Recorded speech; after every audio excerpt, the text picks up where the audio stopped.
그냥 어느 순간 자신도 모르게 갑자기 나타나는 거죠. 현대의학으로는 완치가 힘든 시점입니다.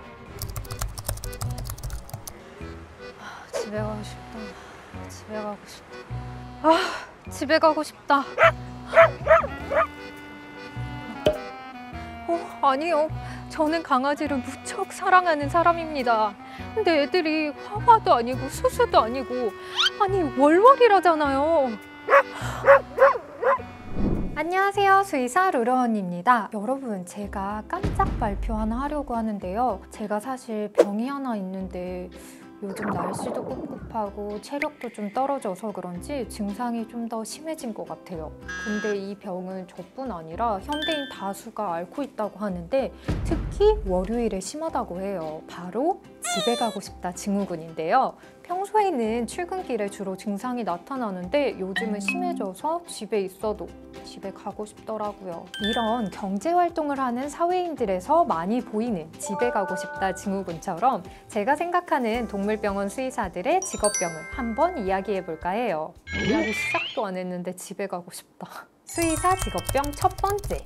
건조한 손. 병원에서 여러 아픈 아이들을 만나다 보니 처치 사이라든지 다른 아이들로 진료 전환이 되는 때에 손을 이렇게 자주 씻게 되고 또 알코올을 만지게 되는 경우가 많아 손이 건조해져서 자주 갈라지고 상처가 생겨요. 그래서 고통을 겪는 수의사들이 많답니다. 이렇게 손톱도 상하고요. 밴드를 붙여도 손을 계속 씻으니까 소용이 없어요. 다른 의료계 직종도 마찬가지지만 핸드크림이 필템이죠.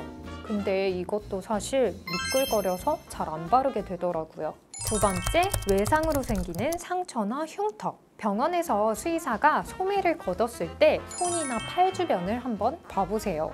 특히 이 부분에 요런데 하나, 두 개 정도는 흉터가 있는 걸 볼 수 있을 거예요. 병원에 온 반려동물의 이빨에 물리거나 발톱에 긁히는 경우가 대표적인데 반려동물이 보정이 잘 안 되어 있거나 돌발 행동을 해서 상처가 종종 생긴답니다. 어느 1인 병원 원장님이 진료 중에 손가락을 물려 절단된 후에 스스로 얼음물에 담가 병원으로 달려가 다시 이어붙였다는 이야기도 괴담처럼 들려온다고요. 반려동물의 공격성이 너무 심하지 않는 이상 아이가 병원 환경을 너무 무서워하거나 아니면 통증이 심해서 공격하는 경우가 대부분이라 아이들의 입장이 충분히 이해가 돼서 그냥 대수롭지 않게 넘기기는 하지만 상처를 입었을 때 아프기도 너무 아프고 심하면 입원이나 수술까지 필요한 경우가 있어 임상수의사들은 항상 조심해야 하는 부분이에요. 저도 이렇게 강아지 발톱에 긁혀 흉터가 남을까 전전긍긍하던 적도 있고 깁스를 한 적도 있는데 어떤 선생님들은 코랑 입술을 물리기도 했어요. 손목에 잘못 긁혀서 이렇게 가루 흉터 생기면 약간 사람들이 당황스러운 표정으로 쳐다보기도 한답니다. 세상은 생각보다 살기 좋은 곳이라면서요. 뿐만 아니라 주사 바늘에 찔리는 경우도 종종 있어요. 주사 놓으려고 이렇게 들고 있다가 아이가 막 이렇게 움직여서 찔리거나 입구가 좁은 액상의약품에 약물 뽑으려고 좁은 구멍에 이렇게 바늘 넣다가 이렇게 손가락을 찔리기도 하고 주사 바늘은 의료 폐기물로 분류해서 버려야 해서 이렇게 빼다가 또 찔리기도 하고요. 뭐 근데 제가 좀 덤벙거려서 그런 거일 수도 있고요. 세 번째는 반려동물을 볼 때 와 너무 귀엽다로 끝나지 않는다. 예를 들면 산책 다니는 강아지를 볼 때 걸음걸이가 부자연스러우면 괜히 신경이 쓰인다든지 관상을 보며 나도 모르게 얘 어떤 질환에 좀 잘 걸릴 상이다를 중얼거리지를 않나. 지인 강아지를 쓰다듬을 때 나도 모르게 치아나 귀를 보거나 복부도 만져보고 슬개골도 한 번씩 만져보는 행동들이 나오고는 하죠. 네 번째는 임수공통 감염병.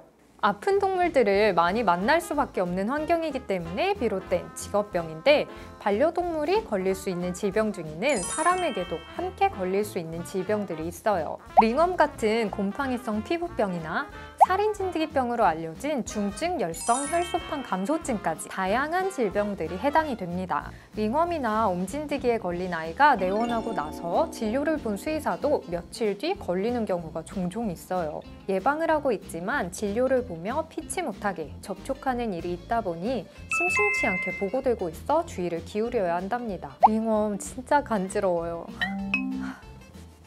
5번째로는 동물병원 탐지 능력. 개원할 자리를 찾는 건지 이직할 병원을 찾는 건지 몰라도 예전에는 똑같은 거리를 걸었어도 보이지 않던 동물병원들이 이제는 코너마다 보여요. 아니, 동물병원 왜 이렇게 많은 거죠? 동물병원 규모를 보고 놀라거나 길 하나를 건너 마주보고 있는 동물병원의 상황을 예상해보기도 하고 예쁜 인테리어나 특이한 이름의 동물병원이 눈에 밟히기도 하더라고요. 6번째는 진짜 질병들. 식사 시간도 일정치 않고 불규칙한 생활 패턴에 스트레스 받는 상황들이 많아서 그런지 위가 안 좋은 수의사들이 많은 것 같아요. 만성위염이나 역류성 식도염도 많이 달고 살고요. 방사선 피폭에 호르몬 약들에도 노출이 돼서 건강도 좀 안 좋아지는 것도 같고 아픈 아이들을 진료하다 보니 예민한 상태인 경우가 많은데 여기에 말도 안 되는 인류의 상실 케이스를 보게 된 날이면 내면 저 깊은 곳에서 성격 파탄나는 소리가 들리고는 한답니다. 이 외에도 강아지, 고양이의 쬐그만 혈관을 보다가 사람이 이렇게 툭 튀어나온 통실한 혈관을 볼 때 체열이나 라인 잡기 좋겠다라며 빤히 보게 되는 것도 직업병일 수 있을 것 같아요. 혹시 수의사가 본인 혈관을 빤히 보고 있다면 한번 물어보세요.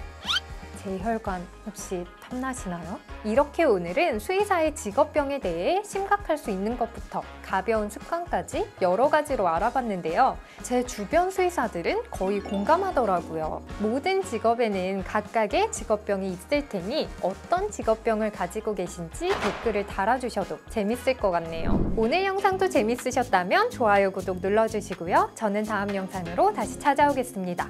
안녕! 이제 촬영 끝났으니 집에 가고 싶다.